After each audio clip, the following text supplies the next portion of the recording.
My name is Serafina, I'm 29 years old, and I thought it was just another quiet Sunday worship in a small church outside Dallas. Nothing about that morning felt different. My twins were in the children's choir, their little voices filling the room with a sweetness that made me proud, and I was ready for nothing more than peace. But then I looked up, and there he was. Callum Hartwell. The billionaire who shattered me 3 years ago, the man who vanished without a word when I told him I was pregnant. He was sitting right next to me, flipping through the hymnal like this was just another Sunday for him too. I couldn't breathe. My knees felt weak, not from the music but from the storm ripping through me. Rage. Hurt. Memories I had buried deep. The last place I thought I'd see him again was here, in the one space where I felt safe.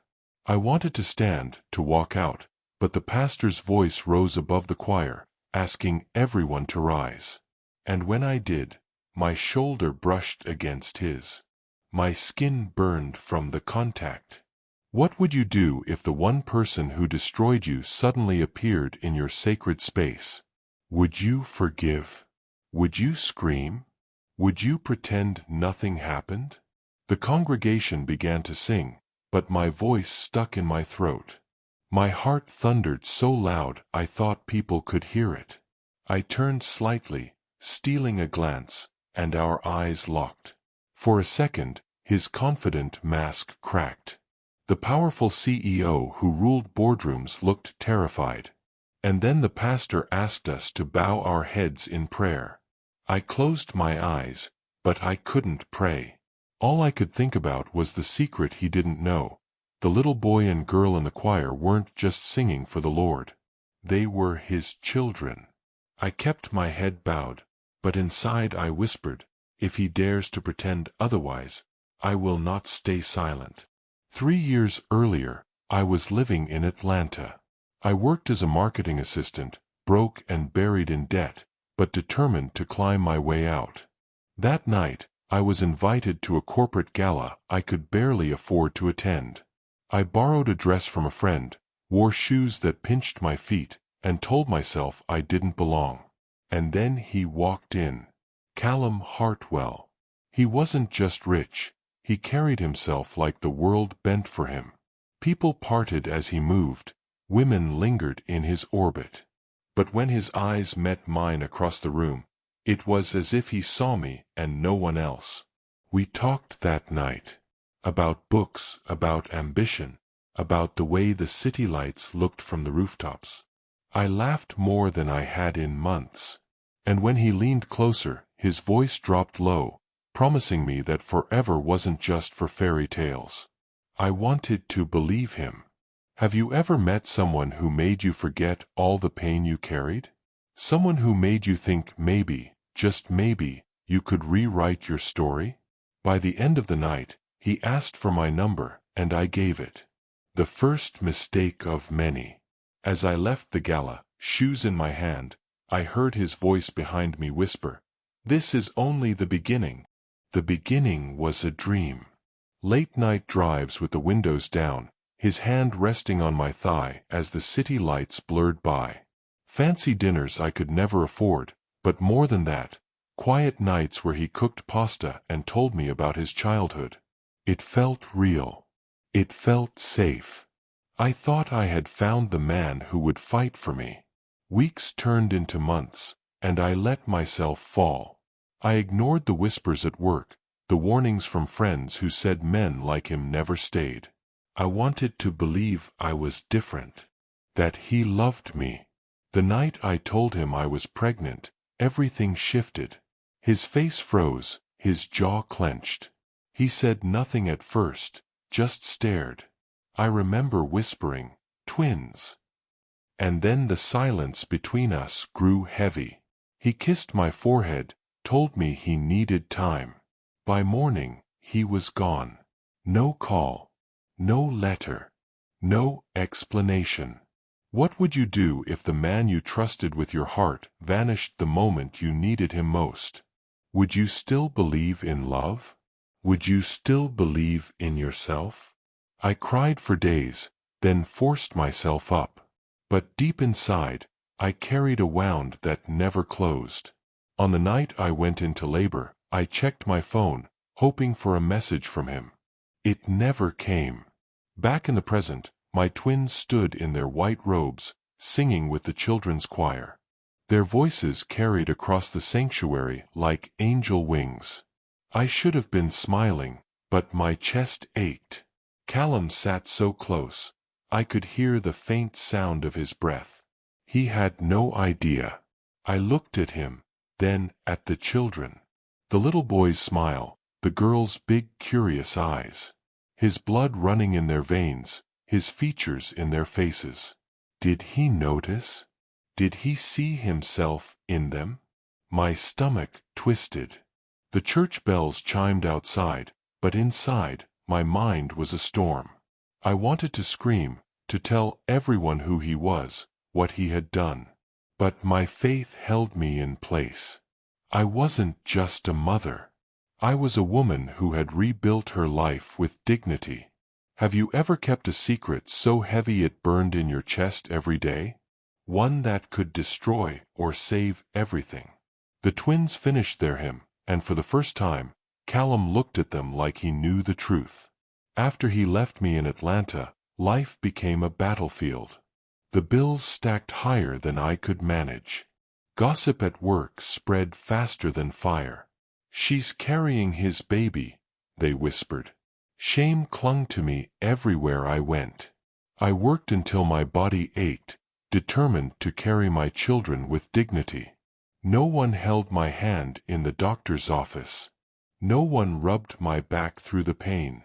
I did it alone.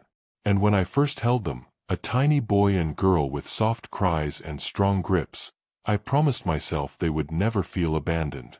Still, nights were cruel. I'd hear phantom footsteps, imagine his knock at the door. But it never came. So I packed what little I had and moved to Texas, far from the memories, far from the betrayal. Years passed, and I rebuilt piece by piece.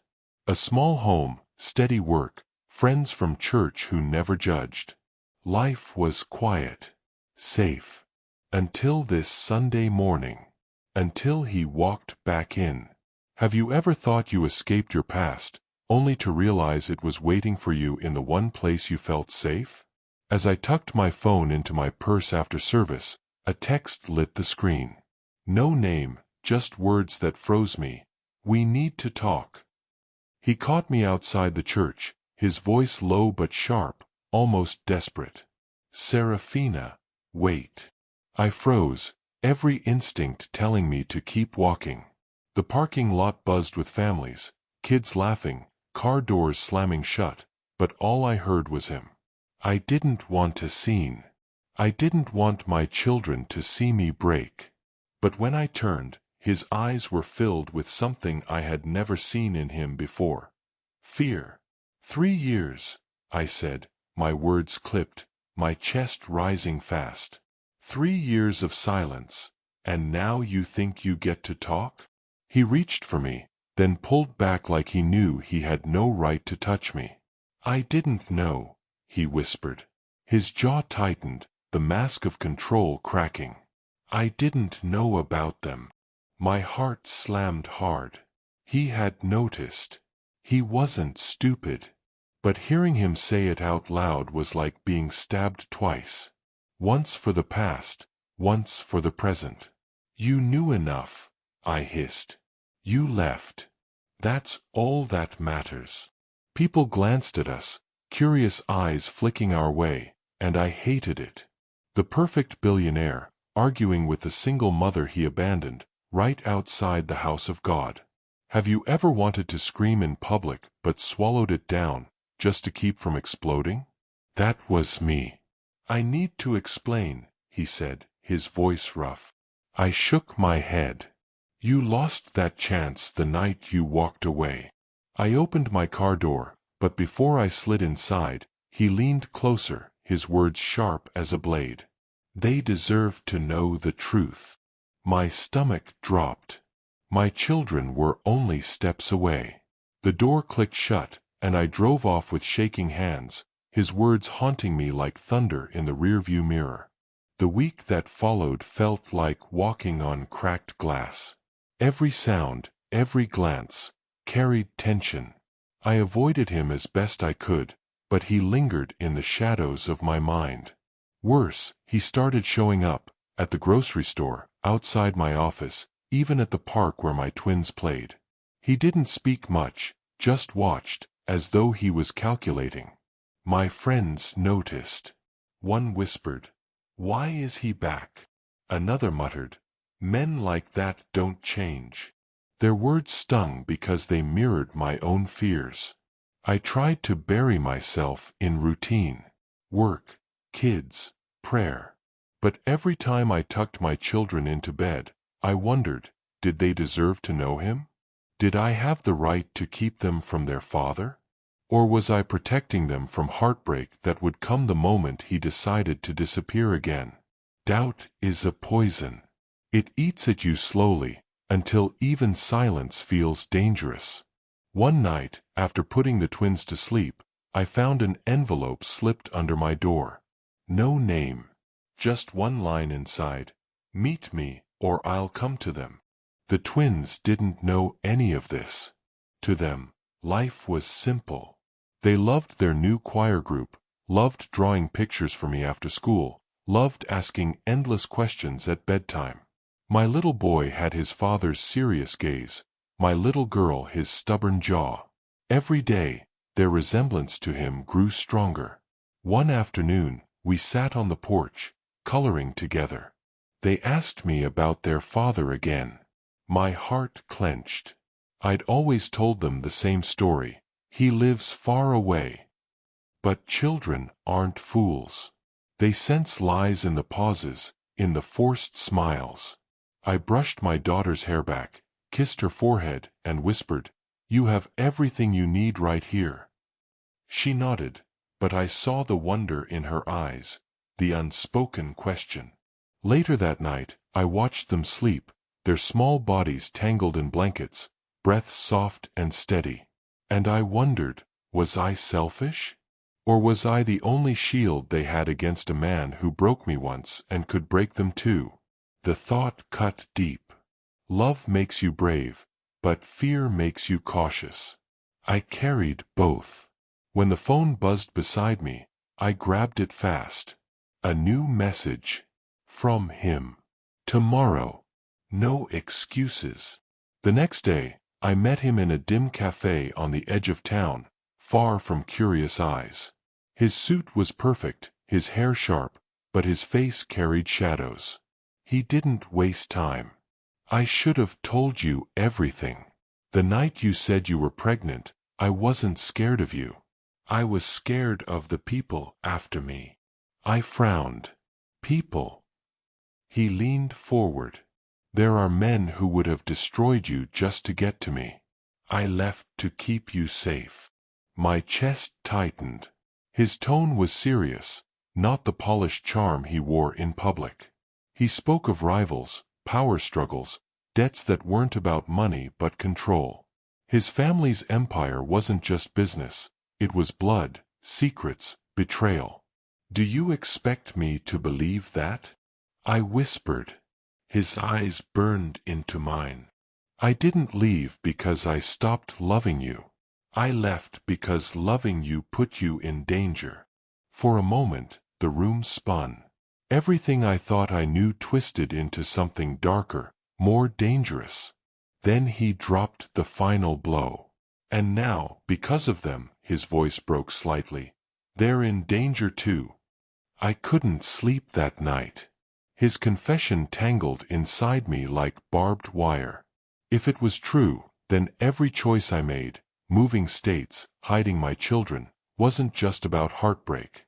It was survival. But doubt gnawed. Was this the truth? Or another lie dressed in urgency? I replayed his words, the way his voice cracked, the fire in his eyes. My heart wanted to believe him. My mind refused. Faith teaches forgiveness, but forgiveness without truth is just surrender. Days blurred. I avoided his calls, his visits, but his warning echoed louder each hour. And then it happened. I was leaving work when two men I'd never seen before stepped out from a black car, their stares sharp, their presence chilling. They didn't speak. They didn't need to. I felt the threat in their silence. I rushed home, locked every door, and held my children close. My heart pounded against their small shoulders.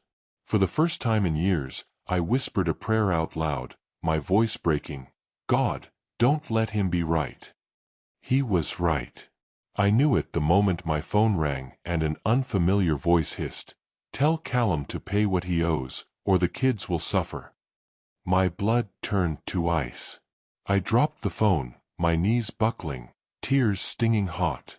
The danger wasn't distant anymore. It was here. It was real. I wanted to run, to grab my children and disappear again, but where could I go that his enemies couldn't find me? The world felt small, the shadows too close. That night, I called him. My voice shook, but I said the words I swore I'd never say again. We need to talk. His car pulled up outside within an hour. He walked in without waiting for me to invite him, his eyes scanning the windows, the locks, the corners. "It's worse than I thought," he muttered. I hated myself for it, but when he turned to me, his expression raw and unguarded, part of me still saw the man who once cooked me pasta in a tiny kitchen. The man I had loved. And then, as the twins stirred in the hallway, rubbing their sleepy eyes, he whispered something that shattered me all over again. They need me. And I need them. The boardroom was silent when I walked in, my heels echoing against the polished floor. It wasn't my world, but his. Callum sat at the head of the table, powerful men and women surrounding him, all eyes flicking toward me as if I didn't belong. They whispered behind perfect smiles, the kind of whispers that cut more than open insults. I felt like prey. He had called me here, said it was the only way to make them understand, but every part of me screamed this was a mistake. These people weren't here for truth. They were here to judge. "Is this her?" a man in a gray suit muttered. The reason he lost focus? A woman laughed softly, the sound sharp. I thought he had better taste. My face burned, but I stood tall. Callum's fist slammed against the table. Enough. His voice carried authority, but cracks showed in his calm mask. He looked at me, then at them. "She's not just anyone. She's the mother of my children." The words fell heavy. Silence rippled. Some faces turned to shock, others to disgust. Billionaires didn't air their secrets like this. They buried them. One man sneered. "If the press finds out, the empire falls." The room erupted with arguments. Money, image, power. None of them cared about me or my children, only what we represented. I wanted to walk out, to leave Callum drowning in the world he had chosen. But then I thought of my twins. If I didn't stand, if I didn't fight, they would be swallowed by this chaos. So I raised my voice, sharp enough to cut the noise. "You see scandal. I see two children who deserve the truth. Who deserve safety. If that threatens your empire, maybe it wasn't strong to begin with." The room froze. Callum's eyes widened, not with anger, but with pride. And then, almost like it was rehearsed, the door opened. Reporters stormed in. Cameras flashed. Questions flew. Someone had tipped them off. The headlines hit within hours. Billionaire love affair. Secret twins. Betrayal in the boardroom.